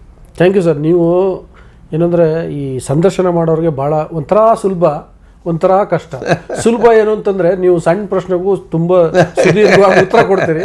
ಹಾಗಾಗಿ ಓಕೆ, ಪ್ರಶ್ನೆ ಮಾಡೋದು ಸುಲಭ. ಕಷ್ಟ ಏನು ಅಂತಂದರೆ ನಾವು ಇನ್ನೊಂದಷ್ಟು ಪ್ರಶ್ನೆಗಳಿರ್ತವೆ, ಅದು ನಮ್ಮ ಸಮಯದ ಮಿತಿ ಒಳಗಡೆ ಕೇಳೋಕ್ಕಾಗಲ್ಲ. ಅಷ್ಟು ಅದ್ಭುತವಾಗಿ ಮಾತಾಡ್ತೀರಿ. Thank you sir. Thank you, ಧನ್ಯವಾದಗಳು. Thank you. ಇಷ್ಟೊತ್ತು ಯು ಟಿ ಖಾದರ್ ಅವರು ಭಾಳಷ್ಟು ವಿಷಯಗಳ ಬಗ್ಗೆ ಮಾತಾಡಿದ್ದಾರೆ. ಐ ಥಿಂಕ್ ಈ ಸಂದರ್ಶನ ನಿಮಗೆ ಖುಷಿಯಾಗುತ್ತೆ ಅಂತ ಭಾವಿಸಿದ್ದೀನಿ. ಖುಷಿಯಾದರೆ ಇನ್ನೊಂದು ಕೆಲಸವನ್ನು ಮಿಸ್ ಮಾಡದೆ ಮಾಡಿ. ಒಂದು, ವಾರ್ತಾಭಾರತಿಯನ್ನು ಇಲ್ಲಿವರೆಗೆ ನೀವು ಸಬ್ಸ್ಕ್ರೈಬ್ ಮಾಡಿಲ್ಲ ಅಂದರೆ ದಯವಿಟ್ಟು ಸಬ್ಸ್ಕ್ರೈಬ್ ಮಾಡಿ. ಮತ್ತು ಸ್ವತಂತ್ರ ಪತ್ರಿಕೋದ್ಯಮ, ನಿಜವಾದ ಪತ್ರಿಕೋದ್ಯಮ ಬೆಳಿಬೇಕು ಅಂದರೆ ನಿಮ್ಮ ಸಪೋರ್ಟ್ ಬೇಕೇ ಬೇಕು. ಹಾಗಾಗಿ ಸಬ್ಸ್ಕ್ರೈಬ್ ಮಾಡಿ, ನಮ್ಮೆಲ್ಲ ಪ್ಲಾಟ್ಫಾರ್ಮ್ಗಳನ್ನು ಯೂಟ್ಯೂಬ್, ಫೇಸ್ಬುಕ್, ಇನ್ಸ್ಟಾಗ್ರಾಮ್ ಎಲ್ಲವನ್ನು ಸಬ್ಸ್ಕ್ರೈಬ್ ಮಾಡಿ, ಲೈಕ್ ಮಾಡಿ, ಶೇರ್ ಮಾಡಿ, ಜೊತೆಗೆ ನಿಮ್ಮ ಅಭಿಪ್ರಾಯವನ್ನು ಕೂಡ ತಿಳಿಸಿ. ನಮಸ್ಕಾರ. ಈ ಕಾರ್ಯಕ್ರಮವನ್ನು ಮುಗಿಸ್ತಿದ್ದೀನಿ. ನಾನು ಧರಣೇಶ್ ಬೊಕ್ಕನಕೆರೆ. ನಮ್ಮ ಕಾರ್ಯಕ್ರಮಗಳನ್ನು ನೀವು ನೋಡ್ತಾ ಇದ್ರೆ ನಮ್ಮ ಚಾನೆಲ್ ಅನ್ನ ಸಬ್ಸ್ಕ್ರೈಬ್ ಮಾಡಿ, ಪಕ್ಕದ ಬೆಲ್ ಐಕನ್ ಒತ್ತಿ ನಮ್ಮನ್ನ ಬೆಂಬಲಿಸಿ. ಹಾಗೆ ನಮ್ಮ ಕಾರ್ಯಕ್ರಮಗಳನ್ನ ಲೈಕ್ ಮಾಡಿ, ಕಮೆಂಟ್ ಮಾಡಿ, ಅದನ್ನ ಬೇರೆಯವರಿಗೂ ವಾಟ್ಸ್ಆಪ್ ಮೂಲಕ ಶೇರ್ ಮಾಡಿ. ನೀವು ಹೀಗೆ ಮಾಡಿದಾಗ ನಮ್ಮ ಚಾನೆಲ್ ಇನ್ನಷ್ಟು ಮತ್ತಷ್ಟು ಜನರಿಗೆ ತಲುಪಲು ನೀವು ನಮ್ಮೊಂದಿಗೆ ಸಹಕರಿಸಿದ ಹಾಗಾಗುತ್ತೆ. ಇದು ನೀವು ಯಾವುದೇ ಖರ್ಚಿಲ್ಲದೆ ಕೆಲವೇ ಸೆಕೆಂಡುಗಳಲ್ಲಿ ನೀಡಬಹುದಾದ ಸಹಕಾರ. ಧನ್ಯವಾದಗಳು.